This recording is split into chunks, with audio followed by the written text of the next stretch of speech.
Welcome to the Pat Mayo Experience. This is the B-side of Monday's show. We get more into Bundesliga soccer, if that can make an impact, and maybe if any of these quarantine sports can catch on today. Geoff is on the line. Tim is on the line. We recorded this, as I said, as the back half of the show that we did the other day. But hey, we wanted to spread it out a little bit. I hope everyone is doing well out there. Thank you all for the kind wishes that have come my way. Really appreciate them. And let's get to it. Enjoy the show. The Pat Mayo Experience. Pat Mayo Experience. Pat Mayo Experience. Pat Mayo Experience. Experience. The anti-LeBron sentiment has really grown here since this Jordan documentary started. There's no secret about that. There's almost people on the deep inside that joke like the summer after he beat the Cavs is when, or the Warriors with the Cavs is when LeBron finally is when Jordan finally said, okay, you guys can make that thing you've been bugging me for 15 years to make. Like, we got to put these LeBron slappies in their place. I guess the final two episodes of The Last Dance would have come out by the time that this airs. I'm curious to see how this all gets wrapped up. I'm thinking that 9 and 10 might be the two best episodes of it. I don't want to be critical until I see 9 and 10, but I don't think it is as groundbreaking as Tim sort of alluded to at the very start that we were going to be led to believe it would be. As someone that really loves documentaries, especially like a sports one, I'm not saying I'm trying to point flaws or find flaws. I'm not going to take like the Ken Burns route, because you got to, I feel like, have Michael part of it to make it what it is. We enjoy it more, I think, because Michael is a part of it. Although the Ken Burns people would say, no, he could never be a part of it. I'm a little turned off that we haven't seen like one conversation with a kid, with his children, or his wife of the entire time. Maybe that was a part of the deal of getting the footage. If you need Jordan to be complicit in giving up the footage for this documentary and saying, you need to be a part of this, and we want to talk about this, he was like, then leave my family out of it. I don't want it. I don't want everyone to see how terrible of a parent I am. Maybe, but I just feel like to do this all-encompassing thing, and his kids would have been of that age where, not like babies, but like old enough to have taken some things in. And you're right. Like, I don't know. That's very weird. We haven't seen his daughter, or I know he's got at least one son. The ex-wife, also strange. I know she's the ex-wife, and I don't think it was a bad divorce, but the person married to him through all of this, like, come on, like, for a real take, you got to let us hear some of her things. I really don't care about that side of it. So maybe I just don't care. I don't care what his ex-wife has to say. Like, I'm more concerned. We got Justin Timberlake. Yeah, that was great. I like JT. Let's get him more of him on there. Don't you remember he did chores to buy Jordans? Yeah, I remember that story from the doc.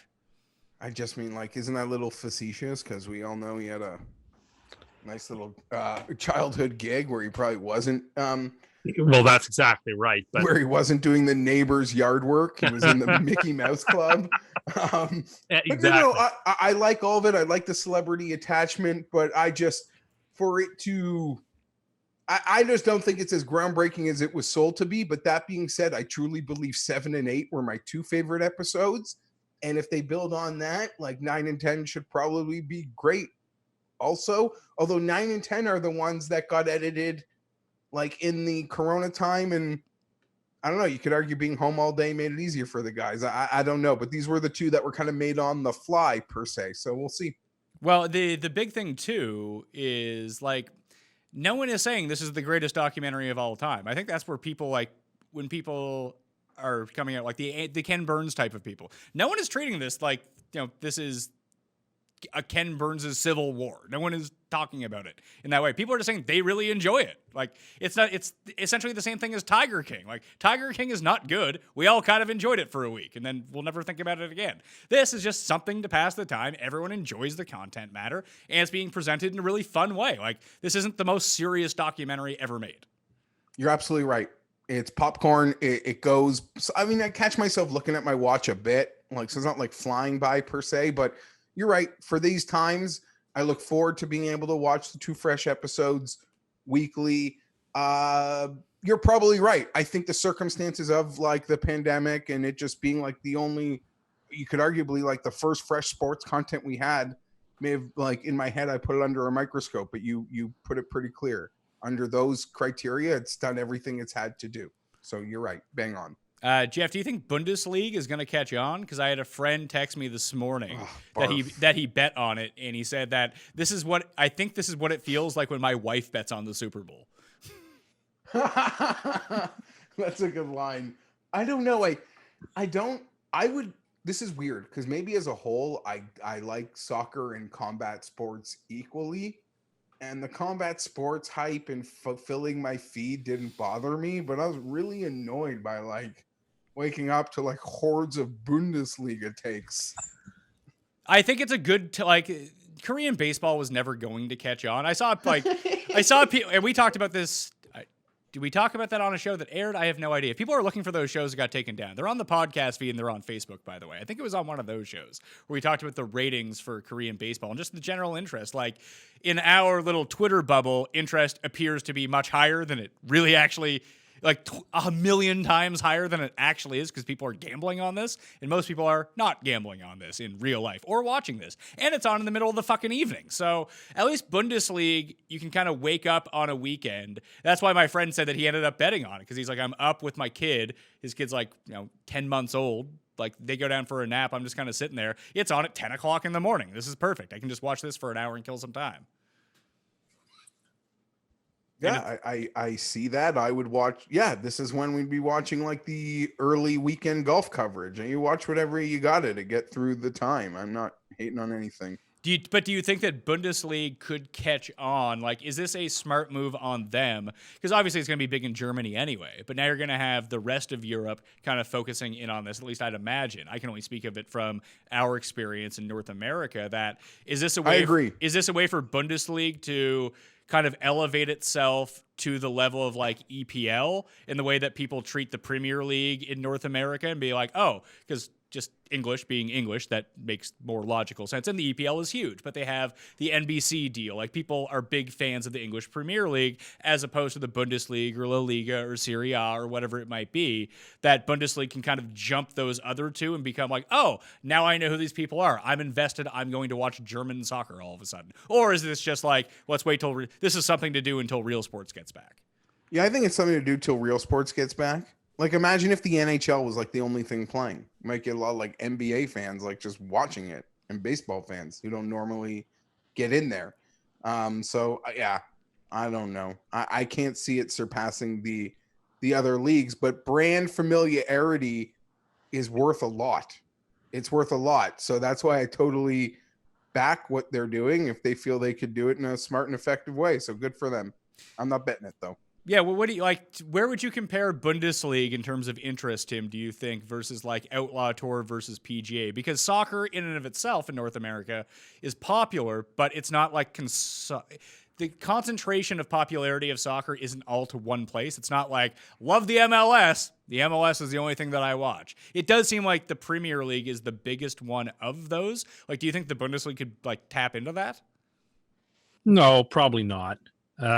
I think it's great for people who have a passing interest or like soccer. But those people probably already knew a bit about the Bundesliga and were more or less willing to watch. And this is, I don't know, look, to me, this is like the practice green at a golf course. Like, it's fun to be on because you're waiting for your tee time. But then once you start playing, you leave when your round is over. You don't think 1 second about any of the shots you made or didn't make on the practice green. There's just something to do before the real thing shows up. I don't know. That's how I look at the Bundesliga. I got nothing, but I mean, it is actual soccer, and at a top level. It's not cameramen being drunk on Tuesday Outlaw Tour nonsense. Like, this is a legit league with legit fans. Yeah, well, that's why I'm thinking that maybe it could end up catching on. Is that maybe people weren't aware that German league soccer is probably a top four league in the world. But if you don't like soccer already, or if you're not already somewhat inclined towards watching soccer, It doesn't matter how good soccer is. No. See, I disagree with that because there's just a lot of people who, I mean, I'm not a soccer fan. I might give this a chance. I don't know what I'm going to be doing on Saturday mornings or once I figure out the schedule when this stuff is on. But if you're someone who is just not inclined to watch soccer in the first place because you just never have, and you tune into this and you watch Bundesliga, like, oh, this is pretty good. Like, if you kind of get into it, like if That's very marginal. Very marginal. If MLS was the only thing on right now, people could tune in to be like, this is shitty soccer. Like, this is bad. Bundesliga is actually good soccer. So, like, the comparison between, like, people watched Outlaw Tour when it was on like Periscope and Twitch and everything like that. But the difference between the Outlaw Tour and the PGA Tour is massive. Like, Bundesliga is going to be one of the best soccer experiences that you can actually watch in normal times. And now people actually have exposure to that and they're learning about that. Soccer has the different animal in that even a Bundesliga, though, Pat, could have like the 7th best player in the world in the league. That's what I'm saying. Like the Outlaw Tour can't like that. So you could still see some of the most elite players in the world because, you know, how soccer money, you know, works. Just watching Bayern Munich play. I don't think you heard what I just said. That's exactly what I just said.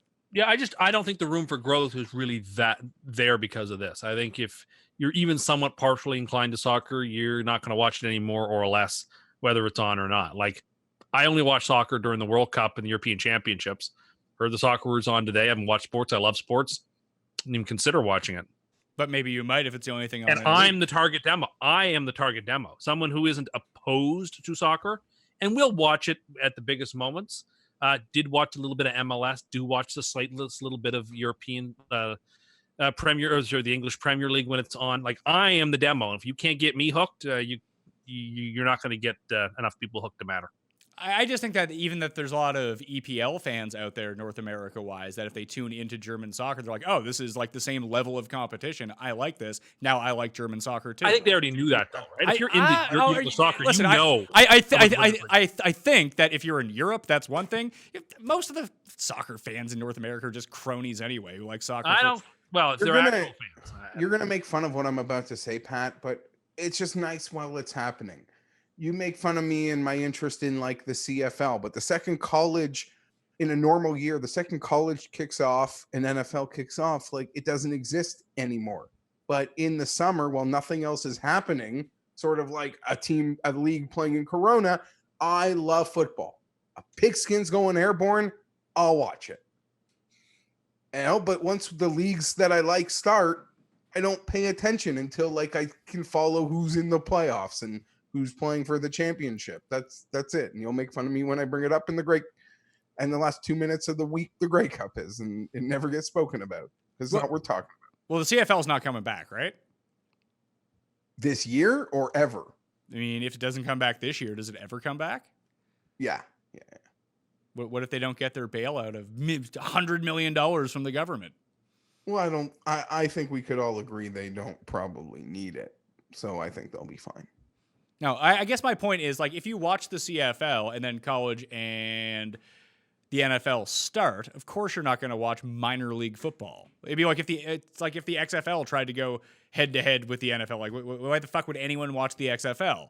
But where I think that you guys overestimate how much is known, at least like casually, about German soccer, and I would even say Italian soccer or Spanish soccer for that.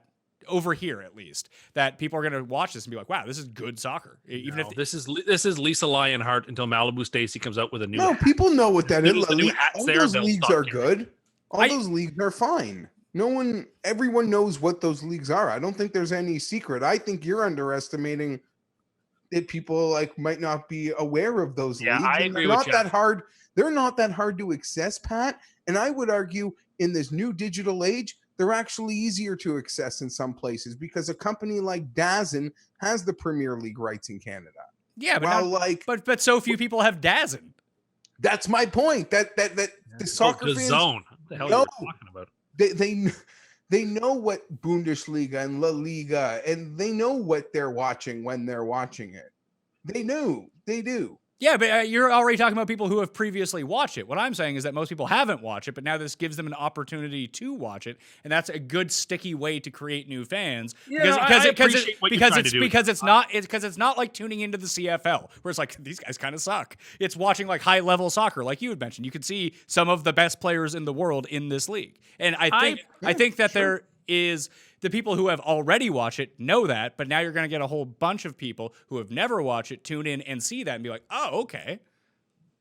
I don't know. I get what you're trying to do. I think your theory is novel, but in the end, I don't think that dog hunts. I just don't think that there's enough people who don't know about it already who would be interested in it and are going to find it through this. That's my view. I could be wrong. Wait, I mean, I probably try to figure out when the extra day of games is. Is it just weekends or is there like a weekday version of this? I don't know. I don't. Honestly, I don't care. I'm not going to watch. I'm surprised about you. You love watching. You started watching UFC, and that's like the most faint. Like it's like you need your fainting couch with you the entire time you're watching. Like, I was my God, I can't believe he struck the other man like that. I was so disturbed when that gentleman's orbital bone got broken. You're watching two people fucking bare knuckle fist fight. What do you think? During a pandemic. Yeah, I know. I mean, I guess I'm a Marquess of Queensberry type of combat sports fan. Like that's what I'm used to watching. And you don't see that kind of stuff very often in the Sweet Science. And so, but I'm giving it a chance. I watched all those preliminary fights last Saturday and I enjoyed myself. And I thought those were fun. But the reason I haven't been watching much throughout my life is I think there's something barbaric about the sport that I don't like. And it's not like that barbarism is gone. It's just that I'm willing to shrug and allow the barbarism to take place for me to watch it, but it doesn't mean I'm any less like it doesn't mean you're any it doesn't mean you're any less of a pussy than you were 5 weeks ago. It's just you're leaning into it. When they lifted up the other fellow's arm and and they showed his face, I was squeamish. I was like, oh my goodness, I couldn't believe that. Anyway, whatever. I'm sure this stuff happens all the time. It's a violent sport. How about Benitez's leg during that prelim fight? Oh, I know. Oh. Just awful. That looked like a gash, and you know what type of gash I'm talking about. I was at a party the night that Anderson Silva's leg got broken when he snapped it around that guy. I think I was at a strip club with Gabe and Weidman, Cam. yeah.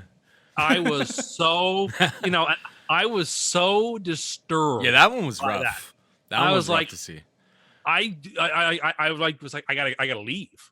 I didn't leave. I collected myself, but I was like, oh my, like I was completely aghast at that. And so I watch a lot of violent conflict attack sports. I'm not used to that level of violence and contact, I suppose. And that's not a criticism of the UFC. I'm just saying I'm still not accustomed to it. Oh yeah, legs aren't supposed to look like slinkies. That's for damn sure. No, well, this is right. When you see that, like I would be questioning someone who wasn't a little bit perturbed by that. Yeah, but you seem to be, no matter what it is, you're like, I can't believe that man hit the other man. That is disgusting. My sense of propriety is perhaps a little stronger than other people's are, but that doesn't mean I'm a prude. You're a coward, is what it means. No, I'm not. Coward. You were talking this morning about how, well, we've already established that you're a master angler, a fisherman, and you're afraid to take the fish off of the hook after you catch it. Then you were talking about like hunting elk.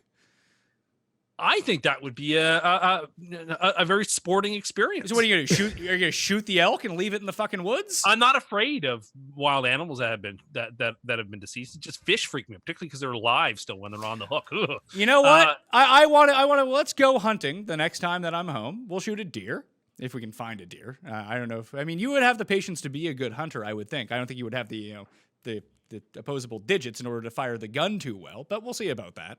Then you can go up to the deer. Then if the deer's not dead right away, you gotta shoot it in the head to kill it again. Then you gotta drag it or cut it up. I want to see you do all these things. I would drag it. I have a butcher it for me, but I would certainly drag it to where it needed to be dragged. I'm not afraid to do that. Like that doesn't like give me the chills the way like taking a trout off of the hook does.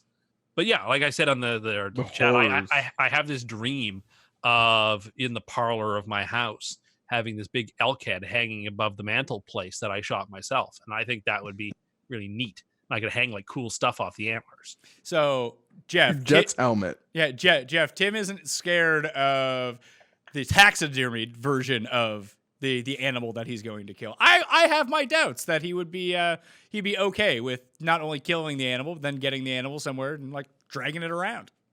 I have my extreme doubts, and he also labeled himself as not a prude when I believe the last time we spoke, he couldn't even have a conversation about people jerking off in showers. Oh, God. I don't think being uncomfortable with that type of graphic conversation makes one a prude. That is not a graphic conversation, Tib. It's a commonplace of day-to-day life. There are lots of things that are commonplace in day-to-day life that we just don't talk about. Well, people love talking about beats. Well, some people do, I suppose. I particularly am uncomfortable talking. Yeah, you're a about prude. Yeah, you're either a prude or what you're into is so disgusting that you cannot reveal it.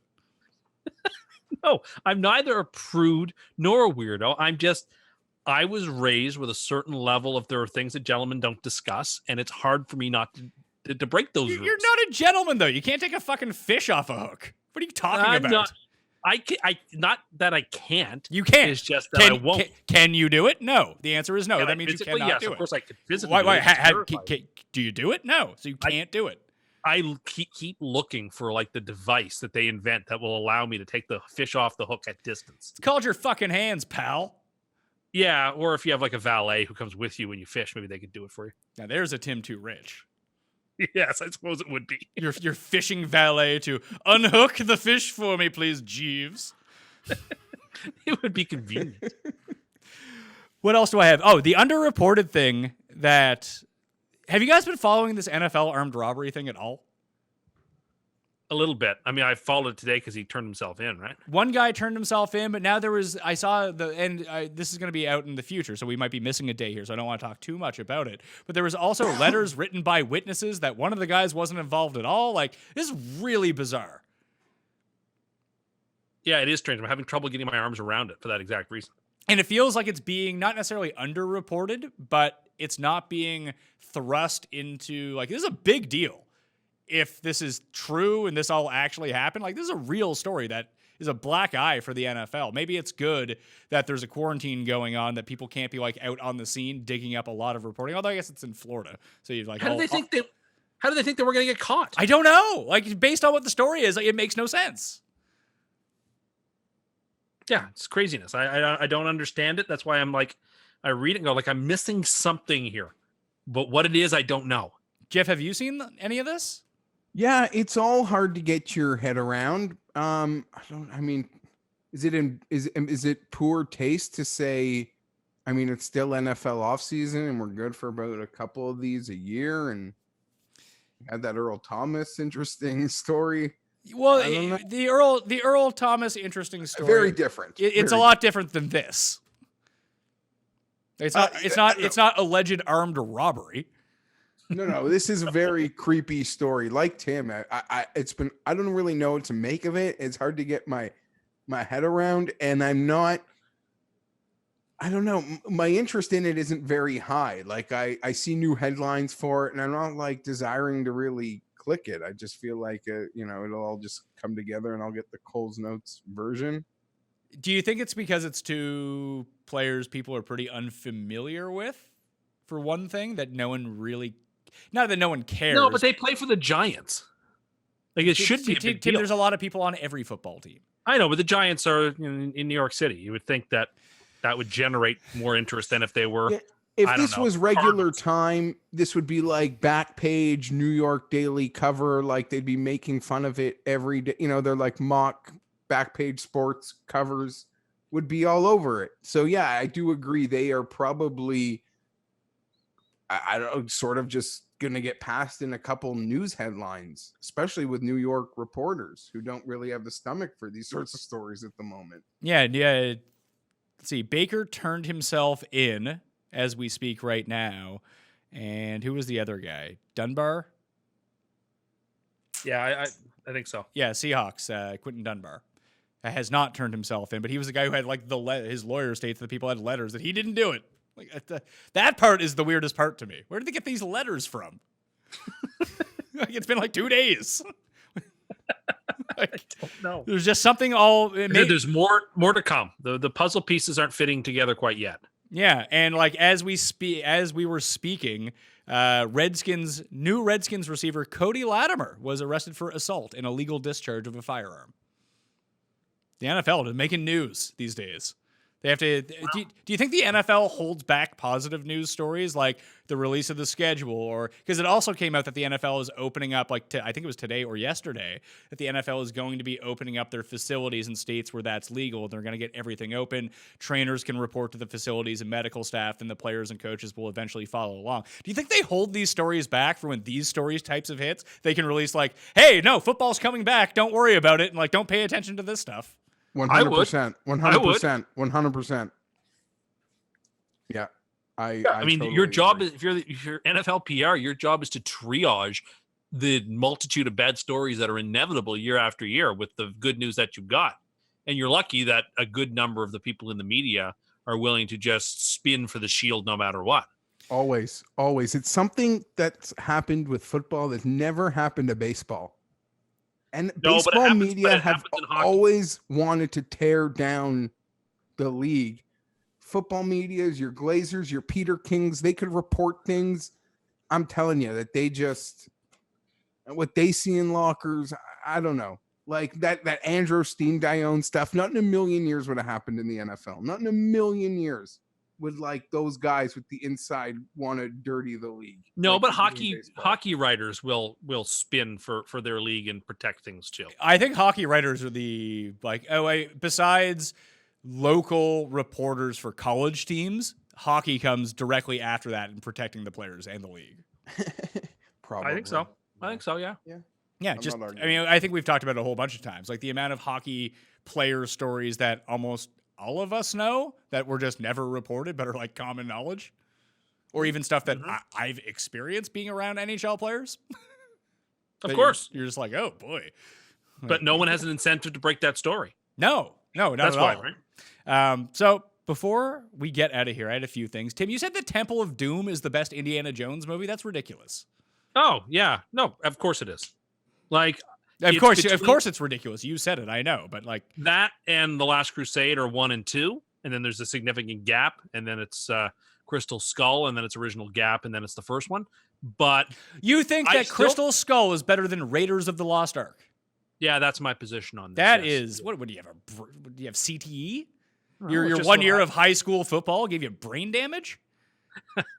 I just think those are the ways I stack the movies up. And yeah, Temple of Doom is everything you want in it. It's exciting, but it doesn't lean too heavy on the peripheral character in the way that The Last Crusade does. I don't know. It's just it's not as fun. I mean, the original concept for the very first Indiana Jones, it's just so ludicrous. That like really it's ludicrous. Unlike Temple of Doom, where they rip a guy's gets his heart ripped out. Hey, that happens. Oh yeah, you're a doctor, right? Well, that's what it says on the screen. Yeah, you know what? I don't care. I am going to defend to the hilt. I think Temple of Doom, and the reason you know it was really good is that's why a third one was made. The reason you know Empire Strikes Back is the best of the 3 Star Wars trilogies is because a third one got made. If you don't have an awesome second one, you'll almost never see a third. So that in and of itself sort of buttresses the fact you're that too smart for this. That take.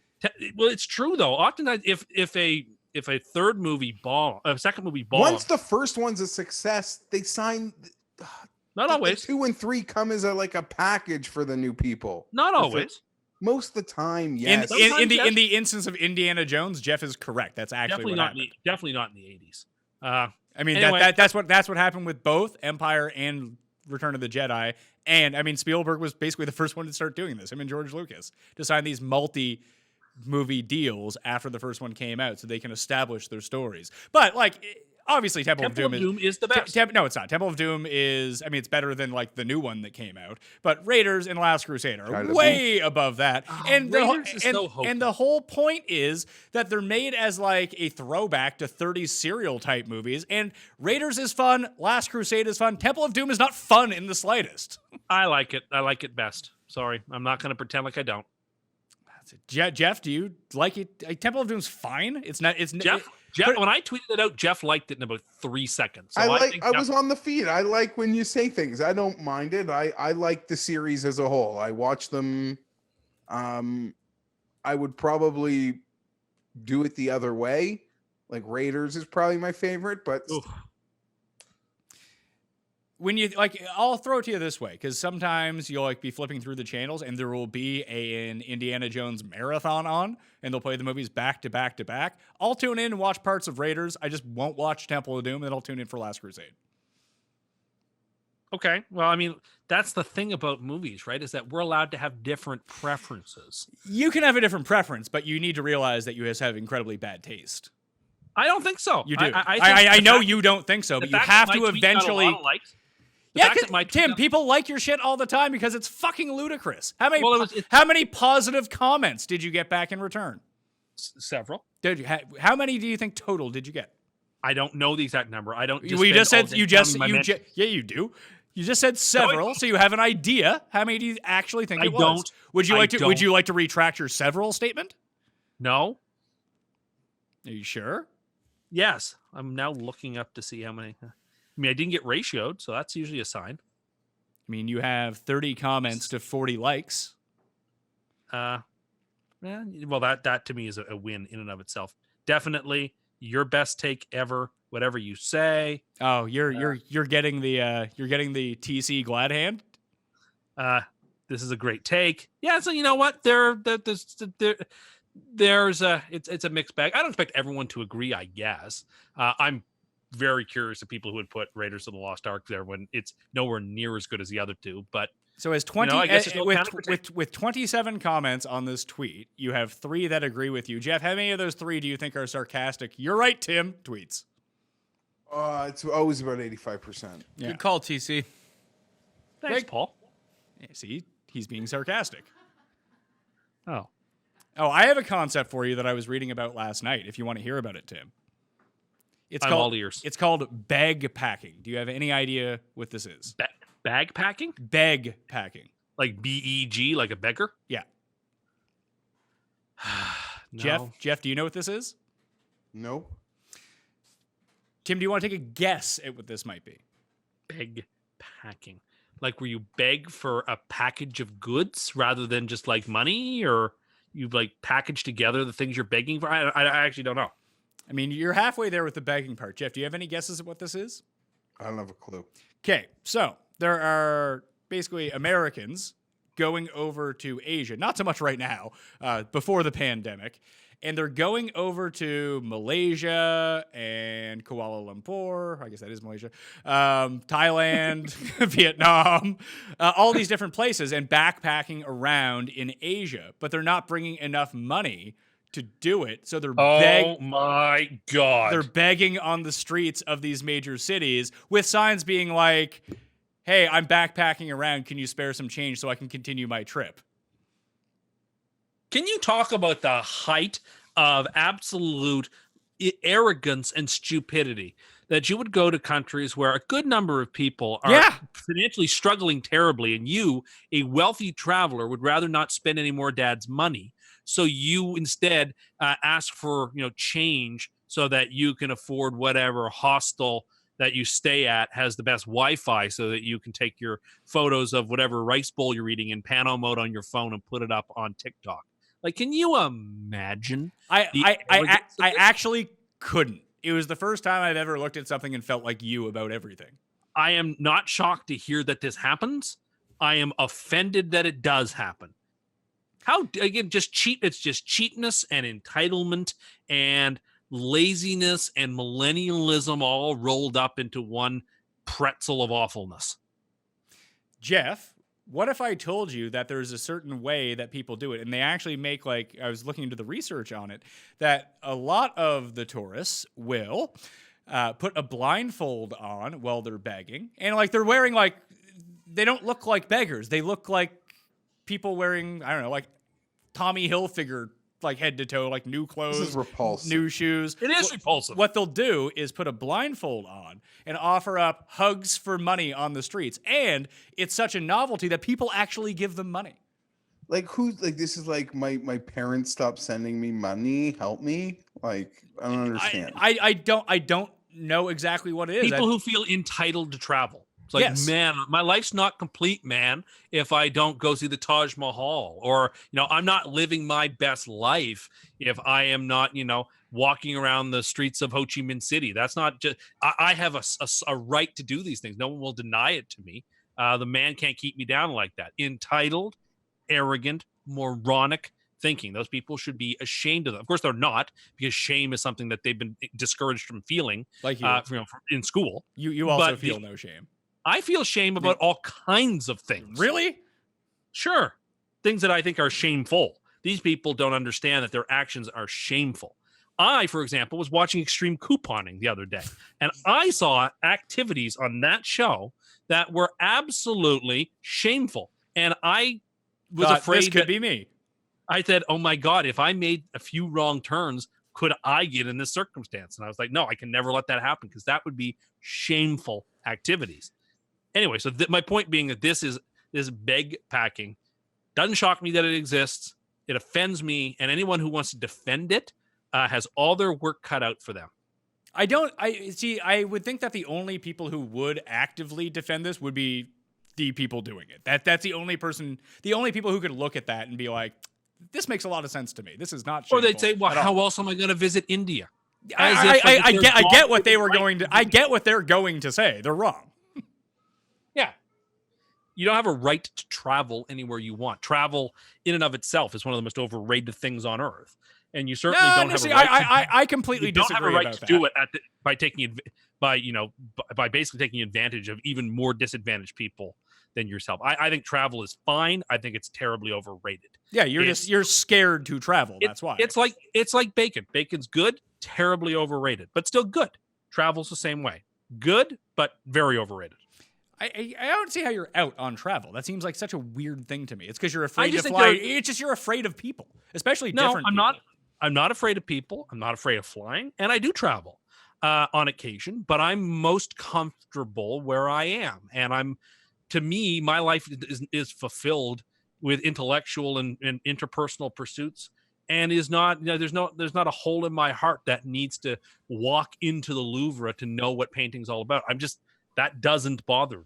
I don't feel like my life is like hanging by a thread unless I've seen, the mausoleum or something that.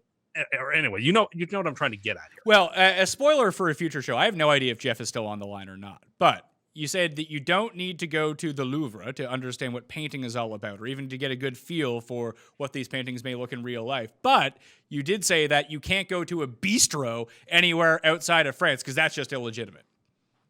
Yeah, but I'm not saying I think you need to go to a bistro. I don't think that my life is somehow like worse off having not gone to a bistro. But yeah, if you're going to actually go to one that's actually a bistro, yeah, you got to go to France. But again, that one does not apply to the other. But you don't need to, like, if you want to eat real Italian food, you can get Chef Boyardee. You don't need to go to Italy. Chef Boyardee was an Italian chef. That's also one of your takes. Chef Boyardee was an Italian chef. Yes. Italian food is just a cultural thing. It comes with you. A bistro is something far more particular than, no. I'm sorry, these are apples and oranges. And I'm right about this. You're not. You're just an insane person who has no shame. Geoff, are you still around? Yeah, I heard it all. Oh, okay. I was just wondering. I heard Lily in the background. I didn't know if you had to go tend to that. No, there's things starting to happen, but I heard it all. We'll get you out of here soon. I wanted to close on what I tweeted out the other day. Movies from songs. Songs from movies? Songs from movies, sorry. So I can't remember what your guys' answer were to this. So, Geoff, I guess I'll start with you. That if there is one movie that you cannot disassociate, or one song that you cannot disassociate with the movie that you heard it in, what would it be? And I think that songs that were made for movies are a bit different. Like, someone said, well, the answer is Men in Black, the song. It's like, yeah. Thanks. Wild Wild West. Thanks. Coolio's Dangerous Minds doesn't count. Gangster's Paradise. But yes, songs made for the soundtrack of the movie exclusively. I don't think that they count in this, and I thought that would have been obvious to people. But of course, as the internet, it was not obvious to people. And my answer was Lazarus Q's "Goodbye Horses" from Silence of the Lambs. Yeah, it's a very good. There is answer. no time that you, and that one's even better. Like there are maybe songs that you associate more with the movie, but once you hear those like first like 4 beats of it, you're like, oh, Yeah, no, Like, I you think know that's an exactly what it is, and you know, would you fuck me? I'd fuck I think- me. I'd fuck me. I think it's hard. an excellent answer. That's the first thing that comes in. Geoff, what was it going to be for you? Black Betty by Firm Blow. That was my answer. But there's so many things about this question. Like it really dates you maybe Yeah. in many ways because like just as an example, like, you know, I thought about Eye of the Tiger, but really playing in my head, like before I saw the Rocky movies, I heard that like at hockey games, like being taken to like Maple Leaf Gardens with my dad, if that makes any sense. But there are moments where you're of an age where you just never heard that song before ever, and then it just shows up in a movie and you like it, then you're kind of like taken aback that it's like so old. And so that was the one that instantly stuck out for me. Yeah, that's really interesting because I saw someone put in Immigrant Song from, forget what movie it was from. It might have been like the new Avengers movie or something like that. It was like a new superhero movie. It was like, I mean, I would think that if I heard Immigrant Song in a movie, it's probably from the trailer of Kiss, Girl with the Dragon Tattoo, because that was such a huge part of that. Or even like School of Rock, and that's just like this millennium, not even dating back to the last one. So I guess it is very age dependent on when you hear these certain things. But so many things are in that respect. Like I like to make fun of my wife. I've said it many times on the podcast. You know, like to her, like James Caan is like the casino boss in the TV show, like CBS drama Las Vegas. What? Really? Yeah, what do you want from her? Really? Not Sonny Corleone? She doesn't give a shit. Okay. Or even the But- writer from Misery? Yeah, I don't think that's like uncommon though. Like it's funny where Maybe. like people would associate somebody. Like there's a whole Okay. group of kids that like would never even associate like Troy Aikman or Charles Barkley with being players, even potentially. There's young kids who think George Carlin is a mild-mannered train conductor.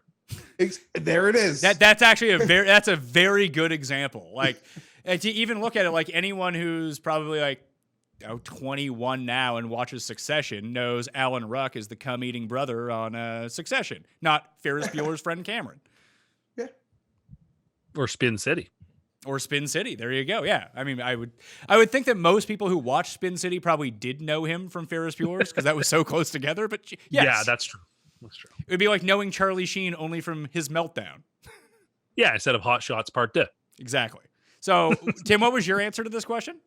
I just dropped in to see what condition my condition was in by the First Estate. That's a weird one because you don't hear, like, I think a part of this too, and like I didn't explain that everyone can interpret this question the way that they want, is just you never hear that song outside of watching Big Lebowski. Fair. I think that's fair. You don't hear it on the radio very often. The other ones I had was Live and Let Die by Paul McCartney. Well, that's a song for the movie. That's why I said it doesn't count. The other couple, I mean, Geoff mentioned Eye of the Tiger. I'm there. It seemed by the people's responses, the undisputed champion of this was Steelers Wheel from Reservoir Dogs. Yeah, that's totally there. I mean, Not Gonna Miss a Thing by Aerosmith. I can't help but think about That's another movie written for the song. Or a song written I for the know. movie. That's fair enough. I asked my grandmother this exact question, and she said Raindrops Keep Falling on My Head in Butch Cassidy and the Sundance Kid. So maybe of an older generation, that's the right answer. And what's funny is like a movie like Wayne's World had a lot of songs. It was probably the first time I ever heard those songs. True. Just I mean, Bohemian vibe. Rhapsody, maybe not for people now, but for years was always associated with Wayne's World. Like Singing in the Rain from Clockwork Orange is a really weird one because it's obviously from Singing in the Rain, but a lot of people just know it from Clockwork Orange. Yeah, and I think Mrs. Robinson was written for The Graduate. It was. Right? They did the entire soundtrack for that movie. That's right. So, like, again, another classic one, but and when you do hear on the radio, but not one you can go with. Yeah. I actually think your answer is excellent. I mean, I think mine is right too, but your answer is excellent. And there was people with just like really weird. Someone said Wild Thing from Major League. That's actually a good one. It is. Sure. But that's not what I think about when I hear Wild Thing. It's just a song, Wild Thing. Yeah, that's true, I suppose. I'm trying to think of something else. I Will Always Love You by Whitney Houston is a famous one. Wasn't that At written the end of for- The Bodyguard. Isn't that written for the movie? I No, don't it actually existed. think so. It actually existed before Dolly Parton wrote Yes, that. it was a Dolly Parton song. That's exactly right. But how often do you hear the Dolly Parton version? Well, not often, but it's like how often do you hear the Bob Dylan version of All Along the Watchtower? Not often, but it predates Jimi Hendrix. Well, it's funny because that's one that comes up that came up in the answers often from a Wait, Dave Matthews didn't write that? No, he didn't. because that's in a slew of movies. But I never think of the movie when I hear that song. I just think of Jimi Hendrix. Of course. If anything, you think of Woodstock. Like that. Yeah, totally. Yeah, like I I just don't think think of the song. I don't think of a movie when I hear that song. I think of the song. No. Of course. I'm the same way. Like even the song "The Hurricane" or "The Hurricane," as some people would say. I don't associate that with the movie "The Hurricane." It's Bob Dylan. Also, bad movie, "The Hurricane." Paul, That's the one with Denzel, right? yeah. Yeah, I don't mind it. Mine was shot here. Total Eclipse of the Heart from Old School. That Fucking need you more tonight. fucking need you more. Yeah, I always- than ever. I always slip the F-bombs in, even if I hear it to this day, and that's strictly from that movie. What else do we have? The song from Karate Kid, the montage song. You don't really hear it all that much outside of the movie, though, is the thing, I suppose. So that's tough. Anyway, The best, right? The best. yeah, you're the best around. You're the best, best. right? The best. Yeah. I know Dan Nothing Beck can ever gave take that you down. suggestion. The Oh, Glenn really? Campbell song, A Midnight Cowboy. That's definitely one I think of. Did I just call Dan Beck Glenn Beck? I don't. Well, it's Dan No, Bach. Glenn Campbell. Bach. The Pixies Yeah. at the end. Whenever I hear that Pixies song that plays at the end of Fight Club, that's the only thing I can think of. But I so rarely hear that song that it's just that's the first thing that pops in my head. What about Dueling Banjos from Deliverance? Yeah, but where would you ever hear that outside of? But if you hear that someone pick that song, what do you think of? Sure, is that a song or is that just something like Well- someone was fucking around with in the movie? I think it is a song. You would be right, but I just don't know where you would hear that outside of Deliverance. Or No, something. I know. I'm just giving ideas. I think the best ones have already been given. Someone said Twist and Shout From Ferris Bueller.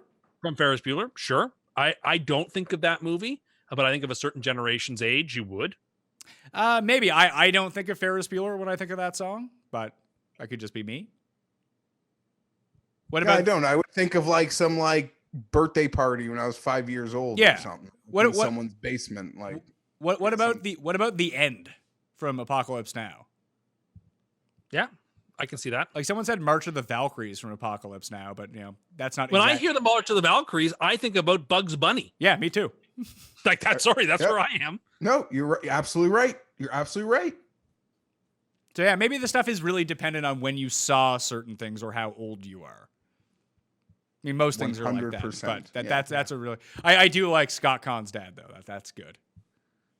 Scott Kahn's dad. Oh yeah, she likes that because she likes the Hawaii Five-0 show. Yeah, she's a big Scott Kahn's dad. Okay, from but Las like Vegas. my only point was The Godfather is historically known as like one of the best or if not the best movie of all time. Do you want to know something, Tim?